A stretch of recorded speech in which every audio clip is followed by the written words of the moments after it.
Olá, vamos conversar sobre uma coisa que muita gente acha que é a parte mais chata de escrever, mas que, na verdade, é um verdadeiro superpoder, a revisão.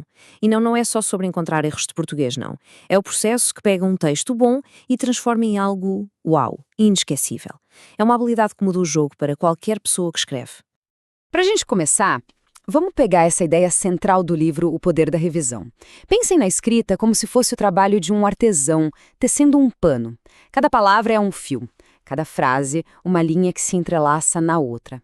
E como todo trabalho artesanal, exige paciência, cuidado e a escolha certa de cada elemento para criar o resultado que a gente quer. E o mais curioso é como essa ideia de tecer um texto se aplica na vida real. Porque, basta um fiozinho solto para comprometer o tecido inteiro. Vamos ver uma história que mostra direitinho o tamanho do estrago que um pequeno detalhe ignorado pode causar. Então, conheçam o Roberto, um rapaz cheio de planos, precisando muito de um emprego para pagar a faculdade. E aí, ele encontra a vaga, sabe? Naquela empresa que ele sempre sonhou em trabalhar. Claro que ele correu para se candidatar. E naquela pressa, naquela loucura de fazer 1000 coisas ao mesmo tempo, quem nunca, o Roberto preenche o formulário online. Ele estava tão focado em terminar e enviar logo que um detalhezinho, uma única frase perdida ali no meio das instruções, passou batido. A informação estava lá, na cara dele, mas a atenção dele, essa estava em outro lugar. Pois é, chega o grande dia da entrevista. Roberto entra na sala de espera, olha ao redor e todo mundo segurando uma folha amarela. A gente já imagina o que aconteceu, né? Essa história, mesmo que não seja real, serve como um soco no estômago para mostrar como a falta de uma leitura atenta, de uma revisão, tem consequências bem reais. Ok, a história do Roberto mostrou o problema. A pergunta de $1 milhão é como a gente faz para não ser o Roberto? A solução, de acordo com o livro, começa antes mesmo da gente encostar no texto. Começa preparando a nossa mente e o nosso espaço. E olha só que interessante a visão que o livro traz sobre o tempo. Em vez de ver o tempo como aquele inimigo que está sempre correndo contra a gente, a ideia é enxergá-lo como uma oportunidade, um momento favorável que a gente pode criar e agarrar para fazer aquele trabalho focado que a revisão exige. E como se aproveita essa oportunidade? Com organização, bem simples e prática. A sugestão do autor é: tira as tarefas da cabeça e joga no papel. Faz uma lista, vai riscando o que já foi feito e pronto. Isso limpa a bagunça mental e abre um espaço valioso para a criatividade e para a concentração fluírem.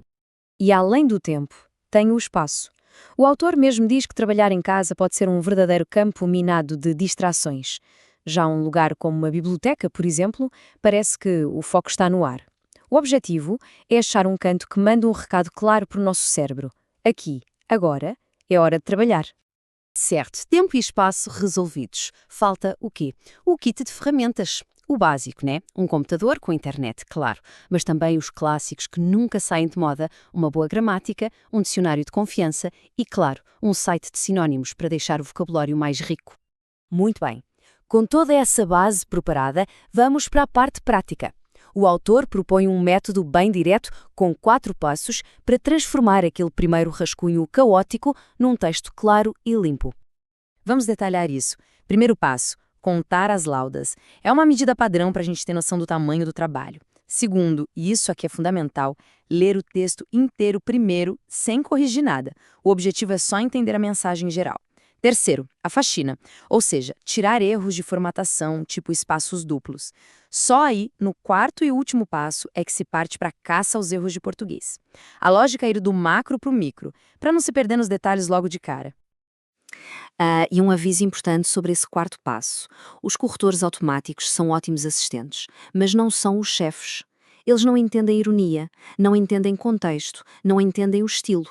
A máquina dá a sugestão, mas a decisão final, quem manda no texto, é sempre a gente. E todo esse processo de 4 passos tem um único grande objetivo, que está resumido nessa frase aí: clareza. Fazer com que as ideias fiquem fáceis de entender, como se a gente estivesse acendendo uma luz para o leitor. Esse é o verdadeiro sentido da revisão. E olha só que exemplo perfeito do que é clareza na prática. A versão antes é repetitiva, arrastada, dá até sono, Já a versão depois diz exatamente a mesma coisa, mas de um jeito direto, conciso.